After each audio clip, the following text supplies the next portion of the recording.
Hello my friends, it's your old pal Jordan the Lion. Well, our road trip continues, and today we're going to one of my favorite places in the world, Hearst Castle. Now I've vlogged Hearst Castle a couple of times before, I've been here a couple of times, but I've never got to do this tour. What we're going to do tonight is something they only do during the springtime and during the fall, and this happens to be during that time. So we are going and doing what they call the night tour.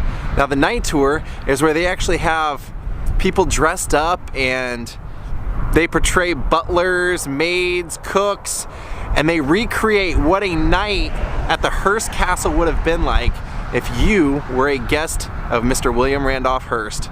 And we are going to his Xanadu. Daze with Jordan the Lion begins now. It's definitely a beautiful scene here off the coast of San Simeon. No question about it. You can see why he loved being out here. His family used to camp out here when he was a little boy. Not in the water.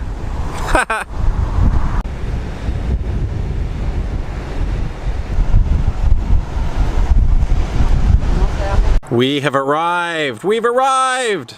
I love it.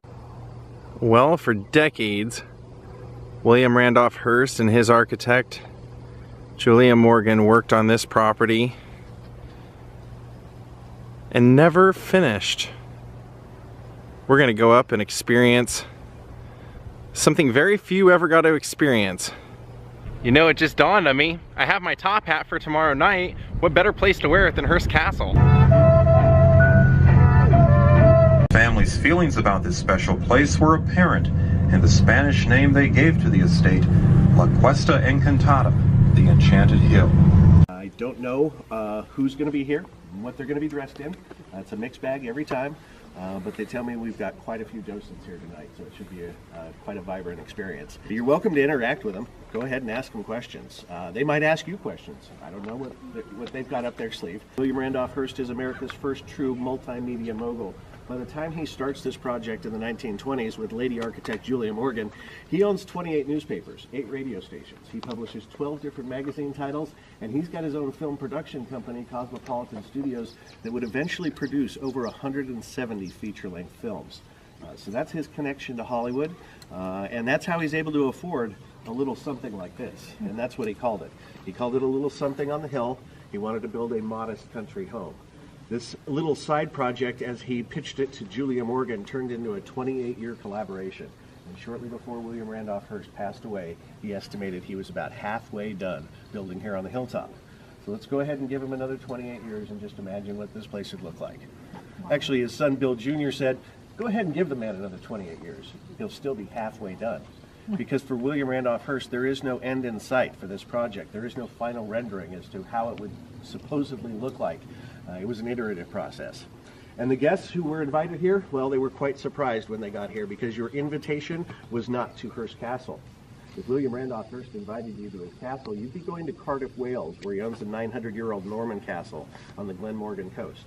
That's called St. Donat's. It's now Atlantic College. Most guests would come one of 3 ways. Maybe you're one of the lucky ones, like Howard Hughes or the airplane racer Roscoe Turner. Simply fly your own airplane down to Mr. Hearst's airstrip and then take a chauffeur-driven car to the top of the hill. Or maybe you're going to come by boat. Mr. Hearst's yacht, the Oneida, would dock down in San Simeon Bay, one of the only natural deep water ports on the coast of California, and a prime reason why his father, George Hearst, bought this property back in 1865. Back in 1865, George Hearst bought about 40,000 acres of land, paid $30,000 for it. William Randolph Hearst was inviting the elite of Hollywood. He's inviting the sports stars of the day, the politicians. Mr. Hearst wants to build an observatory over on Reservoir Hill that's on the south side of the property. So he invited Edwin Hubble to help design a telescope. The guest list, it goes on and on. But during that time period, the 1930s, what's happening in the United States? Well, the Great Depression is, yeah, absolutely.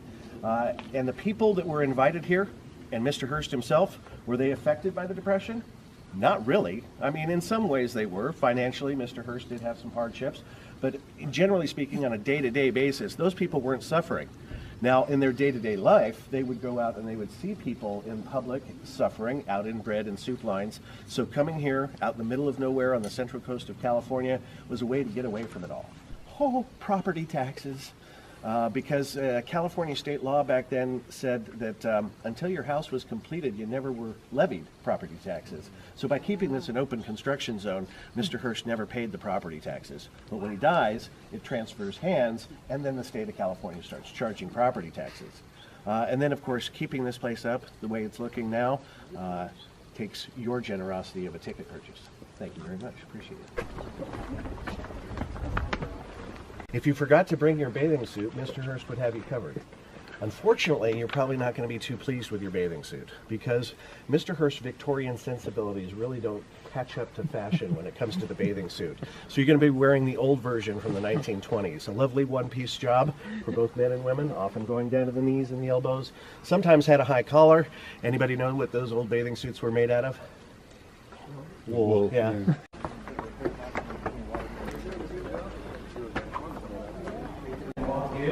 Check one out.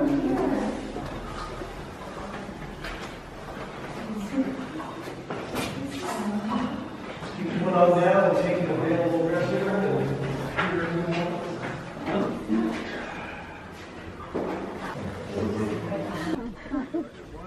What movie was that? Spartacus. Oh.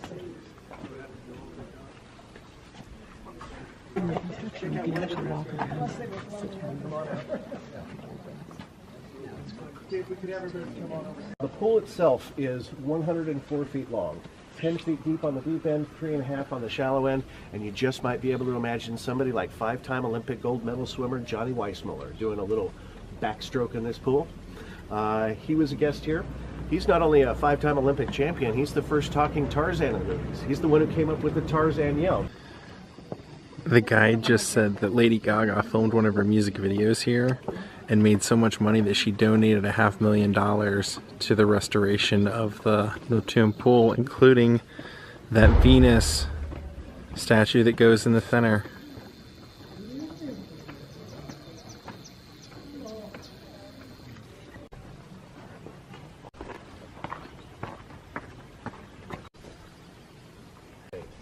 You would certainly see works of art.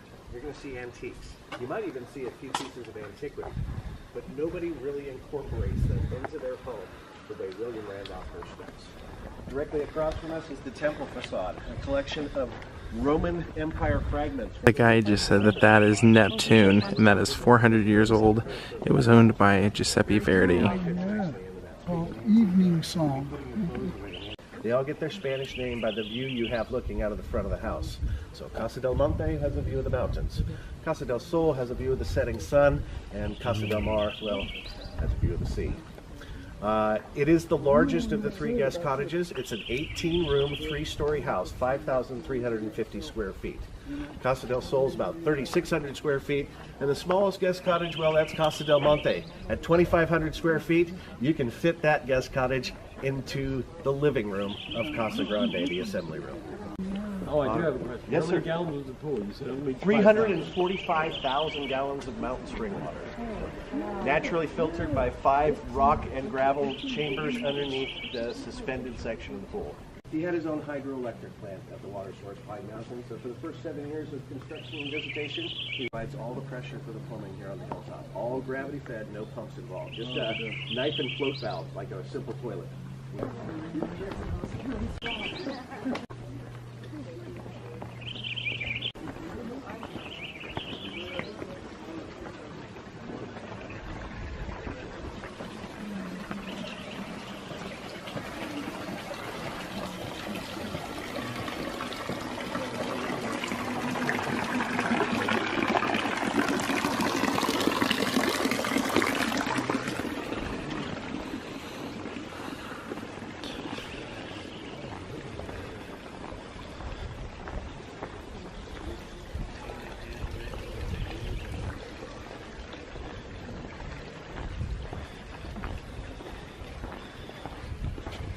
Clean-shaven young man.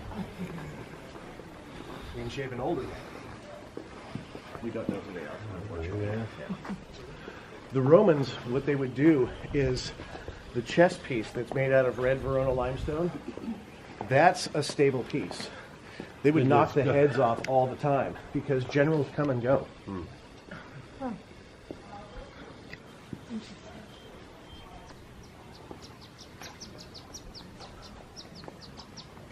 gets really cold up here sometimes, and you don't have an appropriate jacket. Well, fortunately for her, down in Mr. Hearst's basement, there's a vault full of mink coats, and he's going to loan her a mink coat while she's staying here. If he thinks she looks good in a mink coat, she gets to take it home with her when she leaves. Kind of a nice perk of being a guest here. Three Graces is a copy of Antonio Canova's Three Graces. Antonio Canova's original sculpture is in the Louvre in Paris. The guide was saying that Harpo Marx was a guest here one night and went and got 3 different mink coats and put them on the statues out here. Oh, this is great. I've never actually been in this house. This one always gets left out whenever I've been here.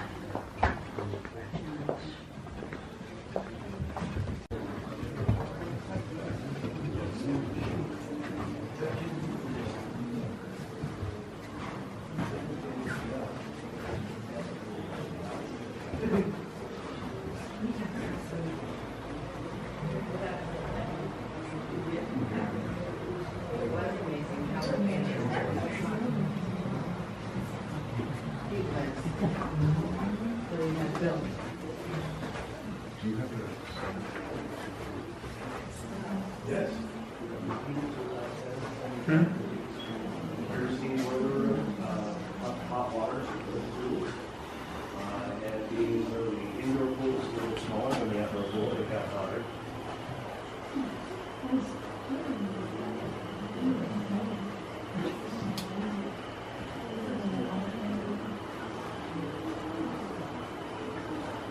And just another half step or so into the room, we want to get all of us into this first bedroom temporarily.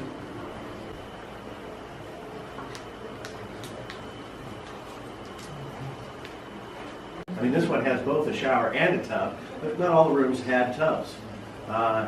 They thought that they were getting cleaner in a tub than they might in a shower, which is just the opposite. Now, Mr. Hearst is a married man. This bedroom right here used to be his wife's bedroom when they were still together, but they separated in 1925. In 1925, they separated Thanksgiving because Mr. Hearst tells his wife and family that he has urgent business to attend to in Hollywood, and everybody in the family knows where he's going. He's going to see the actress Marion Davies. From that point on, Marion Davies is Mr. Hearst's very romantic and visible companion, and she's your hostess for activities. So we've got to get ourselves ready and head over to the assembly room because cocktails are about to start, and we do need to meet our hostess. Now, unfortunately, we don't have anybody portraying Marion Davies here. In fact, nobody is portraying any specific personality. They're just representative of Mr. Hearst's guests. Being as though the light bulb fixtures are embedded into the cast plaster ceiling that is gilded in 22 karat gold, then you know that it was wired for electricity from the start.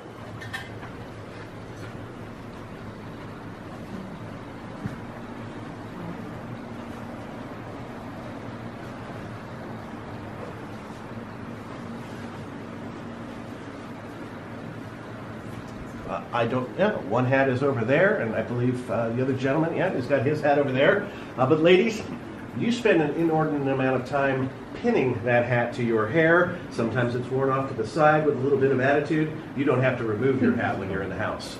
Also, ladies will often wear gloves, and on the outside of their gloves will be their jewelry. So when it comes time for dinner, they can still keep their gloves on. But gentlemen, if you have a pair of gloves on, they've got to be removed and put next to your place setting at the table.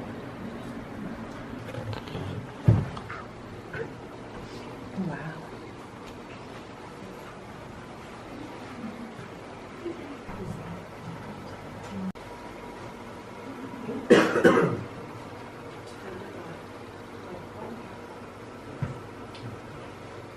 This was Mr. Hearst's intended bedroom here at the Hilltop, but in 1927, the third floor of Casa Grande is completed. The Gothic suite is finished for he and Marion Davies. He moves up into that suite. We'll get a chance to go through there later on in the tour, and this once again becomes a guest cottage.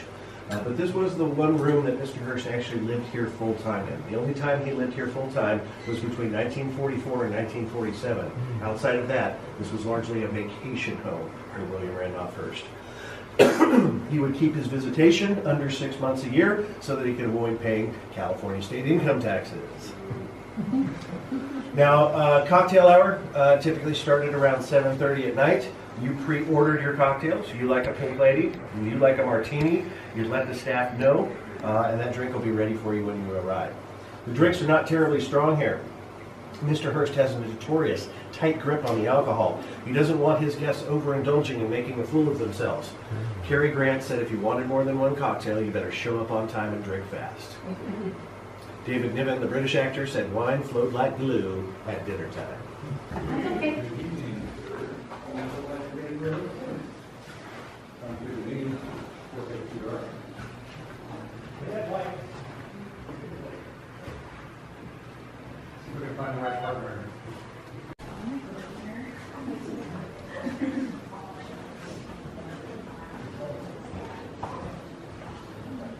Omega, and you have basically the male. Passing by a nice view of Mr. Hearst's front yard.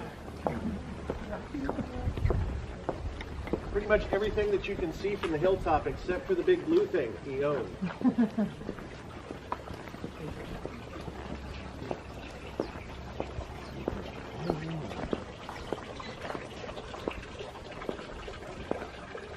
These are the oldest pieces in Mr. Hearst's collection here at San Simeon.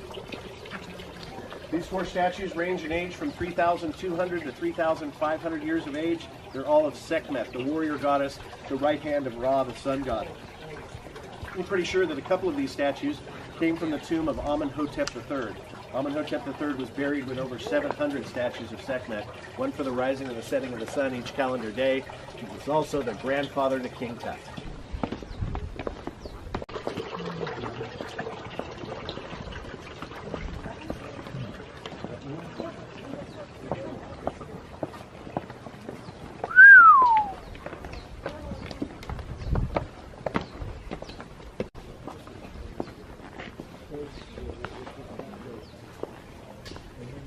Yeah, can't deny you a couple of quick shots at the front door of the house, which is a 16th century convent gate from Spain.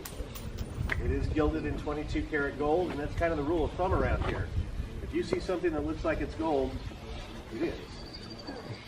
Most of it is 22 karat gold leaf, and just a reminder not to touch. Thank you very much, appreciate it.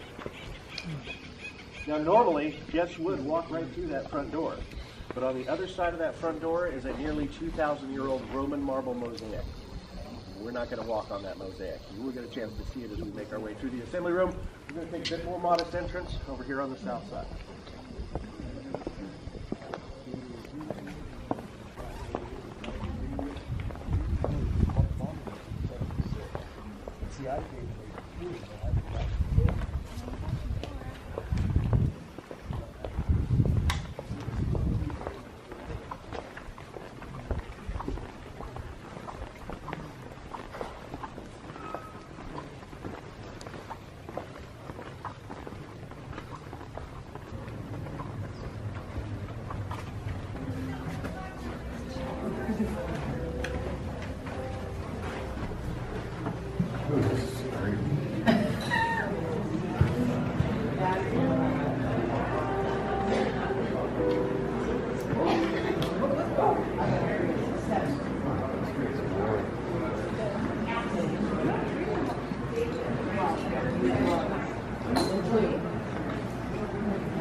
All right, so the assembly room is not only for cocktails, but it's also for playing games.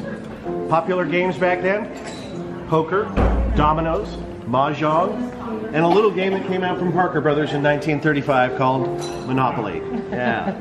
Marion Davies, Mr. Hearst's girlfriend, was said to be such a good Monopoly player that her niece Pepuletta said nobody could beat her.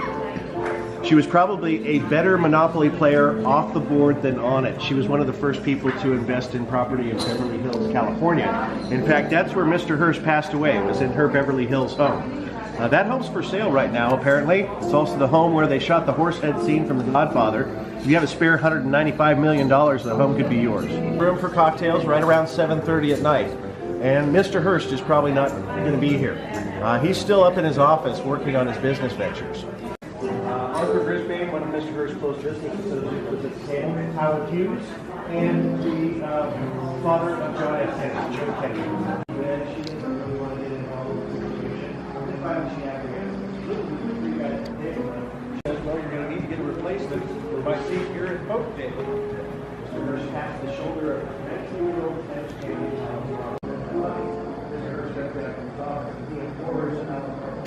In fact, it was apparently overwhelming for Dolores Hope, the wife of Bob Hope. She apparently did little tiny circles here in this room, afraid to touch anything. And it wasn't until Marion Davies showed up with a box of See's candy and offered her a piece that she felt comfortable in the room. Come on around this way.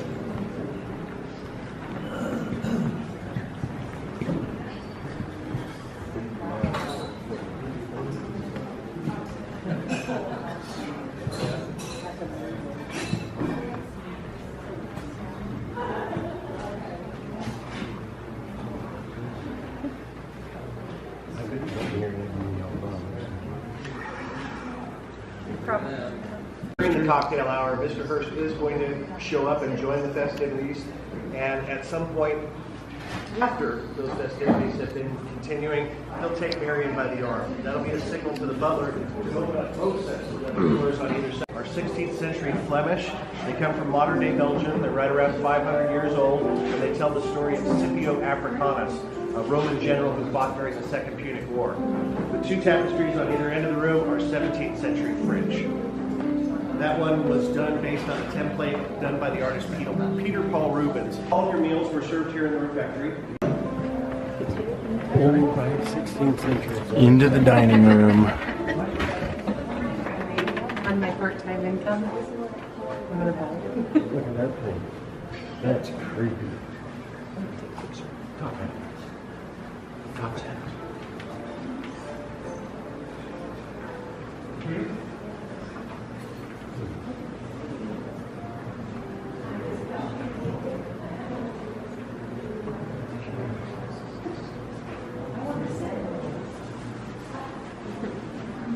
And dinner was typically a 4 or 5 course meal.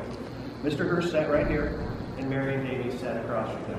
It was usually Marion's job to put together the seating assignments, so you would come in, you would find your name in a place setting. Along with your place setting would be a typed up menu, and at the bottom of that menu, it would tell you what movie was showing in the movie theater later that night. Now the setup for Mr. Hearst's dining room was also a surprise to many guests. What they expected to see when they got here, especially after seeing the home itself, was something maybe a little bit more fancy than this. You've got stoneware instead of fine china. You've got regular glasses instead of cut crystal. You've got paper instead of linen napkins, and you've got condiments coming right out of the jar. It's believed by many that this setup is a reminder of those days when William Randolph Hearst came here with his mom and dad, and they used to eat in outdoor dining tents and camp overnight. Now, when I say camp, an outdoor tent, don't think of the way that you and I went camping or would go camping. They had really large canvas-sided tents with wooden frames, raised wooden floors, Persian rugs rolled out on the wooden floors, and real furniture inside their tents. His mother, at the age of 10, said, "I know no 10-year-old boy with such a mania for antiques." Ceremonial mace from Dublin, Ireland, was made around 1903. It's about 10 pounds of sterling silver. A ceremonial mace is used in a government or parliamentary situation as a show of force or power. So if you want to put a new law on the books, you make the presentation right in front of the mace. And it's no surprise that this mace is right behind where Mr. Hearst sits at dinner. In fact, many guests would ask Mr. Hearst, why do you sit in the middle of the table? Why don't you sit at the head of the table like a true homeowner and gentleman? And he said, well, if I sit at the end of the table, I really only have 2, maybe 4 people I can talk to. But if I sit here in the middle of the table, I've immediately got 5. I can stretch it out to 9 without disturbing anybody at the table. And by the way, wherever I sit, that is the head of the table. He uses 500- to 600-year-old carved pie.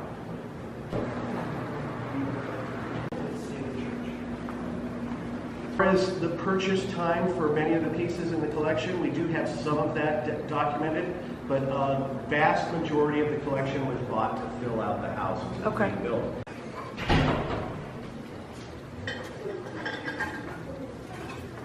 This was a transitional room in the house. It's called the morning room. They call it the morning room because it faces east and it's filled with the light of the rising sun. It was often used after dinner. It was often used after the movie. Now, how cool would that be? You go see a movie in Mr. Hearst Theater, and when you walk out, you get to talk to the actors and actresses that were in that movie next to Johnny Depp and watching Pirates of the Caribbean. Right. Mr. Hearst was not a smoker, but many of his guests were.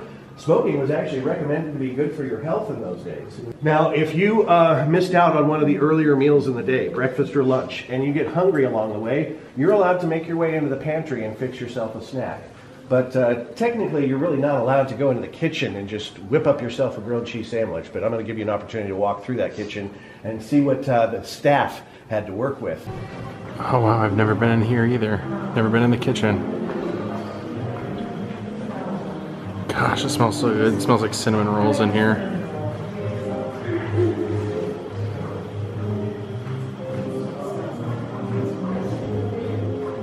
As we torture you with cocktails you can't drink, bread you can't eat.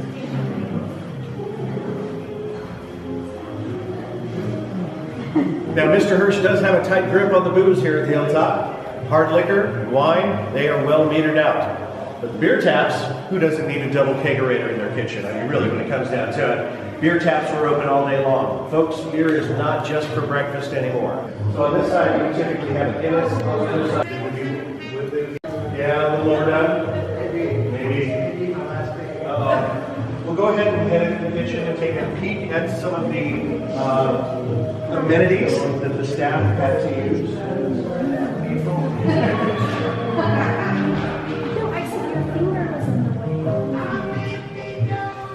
So do you know what that is? No. It's an egg cooker, and you put hard-boiled eggs on this side. Well, if you wanted hard-boiled eggs on this side, soft-boiled on this side. This would be a bath of water. The stove would be hot. There's a timer. It would take them to the bath of water, and then when it was done, it would bring it back up.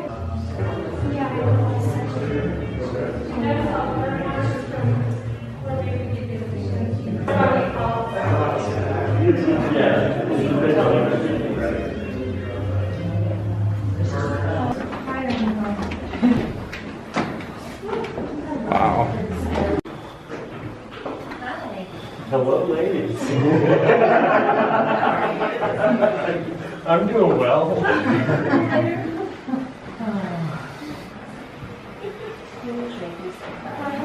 Hello. But around the hilltop proper are all sorts of orchards. Apple orchards, stone fruit orchards, olive orchards. There are pomegranate trees here. There are quince, persimmon, a whole host of things. The pergola that you may have seen on your way up on the bus ride, that cement pillar structure with the wooden canopy, that was covered with espalier fruit, French-style plums and peaches all along the side, and grapes from the canopy above. So you'd ride your horse through that shaded section and pick fruit as you rode your horse down. Yeah, scroll. I like that. When Calvin Coolidge came here with his wife Grace, Grace was in the library when the call for cocktails came. She gets in the elevator, presses the button to go down to the first floor, and the elevator gets stuck in between the first and second floor. She's not terribly upset, she just happens to have some knitting in her purse. So she sits down on the floor of the elevator, goes about her knitting, figuring somebody's going to come after her at some point. Well, 45 minutes pass. Nobody's come after her. So she begins to yodel in the elevator. That alerts somebody downstairs. They go to the basement, crank her down the stairs, and when she gets out, she's not upset that she missed a cocktail. She's not upset that she was stuck in the elevator. She's upset that her husband didn't know she was missing. Maybe 12 men to carry this rug up here to the library. It's huge. Wow. The Hearst Library.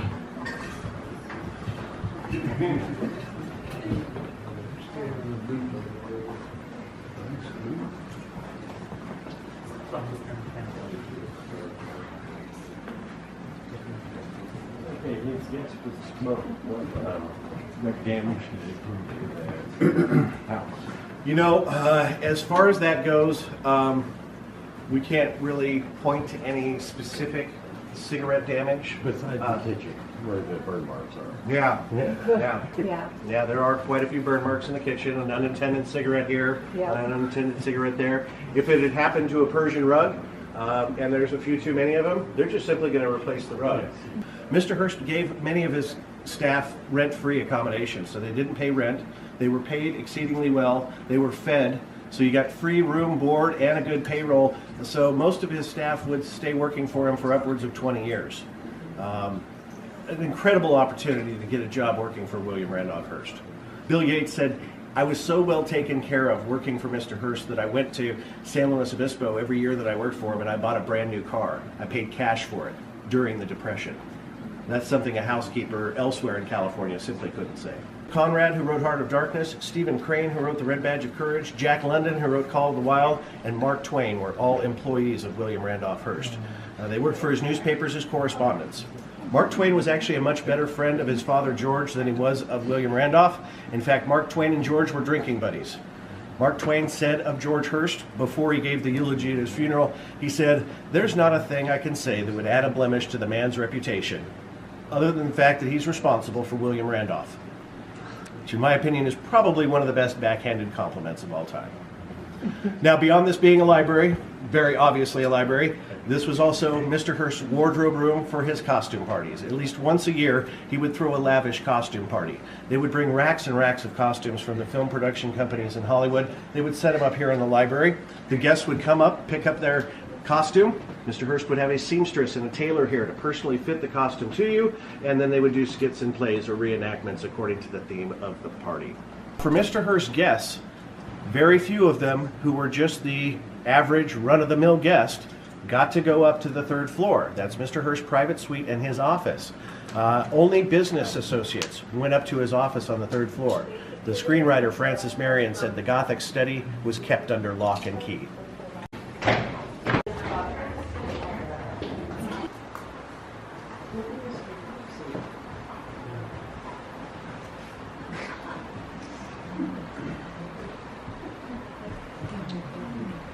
We have pretty strict humidity regulations that we want to follow in terms of protecting the collection, especially with the books. So we keep the air circulating, keeps the humidity between about 39 and 51% is our threshold. Most modern museums are temperature controlled, so being as though this is not only a world-class museum, but a historic home, adding air conditioning is one of the last things that we will probably do. He would have business meetings up here. And like I said, if you're not a business associate, you probably never saw the Gothic study. Conference table would be used for those business meetings, and Mr. Hearst sat in the chair with the two finials on top.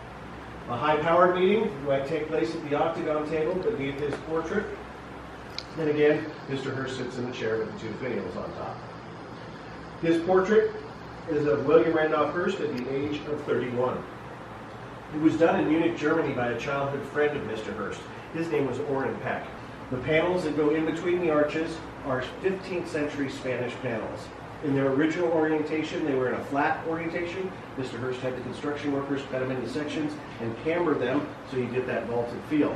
The paintings that are done on the arches are biblical paintings done in a Gothic style. If you're familiar with the Bible, count over to the second arch where we're standing. Go up to the peak on the right-hand side. You see the guy holding the dagger? That's the story of Abraham. He's getting ready to sacrifice his son. Any other questions here in the Gothic study? Native yellow, boot, or shoe. And once you're done looking in one room, then go ahead and switch sides. How tall is he? 6'3". That is his bathroom and changing room. Well, mainly changing room. Here's his bedroom, which I have been in here before. It's kind of crazy that he gave himself like the smallest room in the house. What? I think that's what I heard.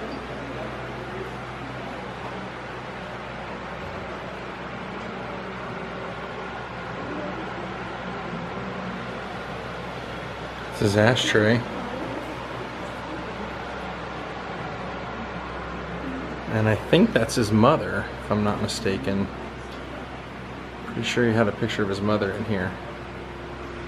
Yeah, that's his bed.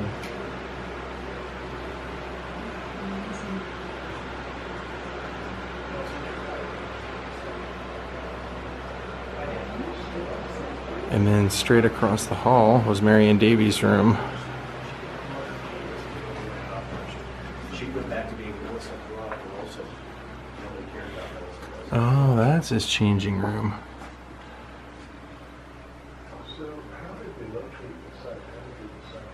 There's 11 bedrooms in there. And this was Mary and Davy's room. On the coast of California, it's often foggy.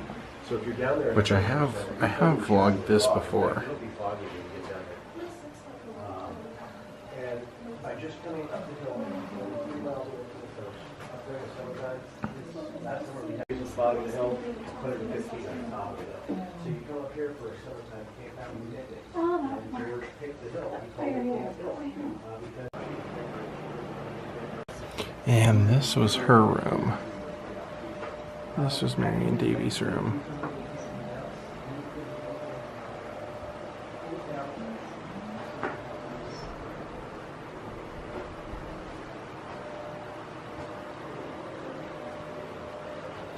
It's really dark in here. Sorry about that.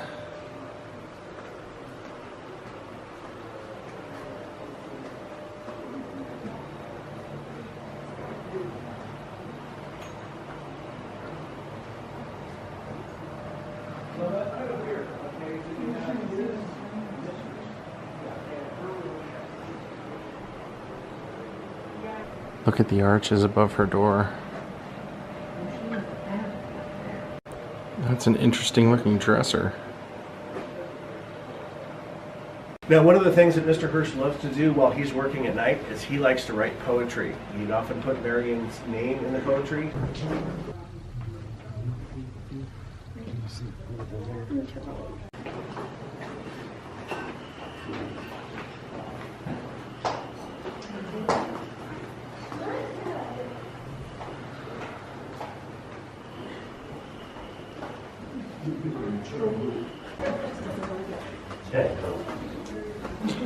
Now we're going into his theater. They did show golf in it, just not before it was released. So I want to say it was 1940.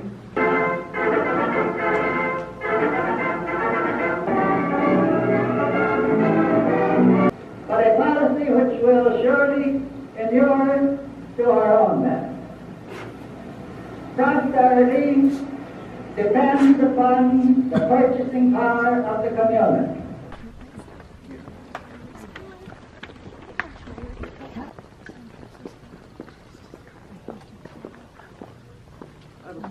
Yes, sir. How would you make?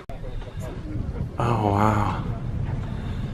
So he was just telling us that if you're retiring and it's your last day here, they let you dive off the Roman dive up there in full uniform. Isn't that crazy?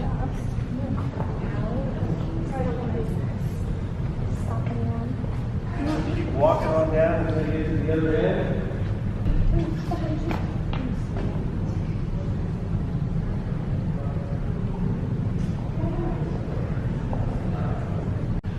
Above the lights, the 5 lights, is the Rowan Plunge, a 10-foot high diving platform diving into the 10-foot deep pool. And the mosaic pattern is designed to turn your reality upside down. So as you're diving into the pool, you're diving into the stars of the night sky. And when you come up out of the pool, well, you're greeted to the creatures of the sea. So you have the sea above and the sky below. Alright guys, so I was in an extreme hurry to get out of Hearst Castle, so I couldn't do a wrap up there, but honestly, it was a fun tour, but if you've done the tour before, I don't feel like going at night was any different than taking it during the day, so I actually felt like my vlog today is pretty much very similar to other Hearst Castle videos that I've made before, so. But it's still worth going. If you've never been there, it's totally worth going.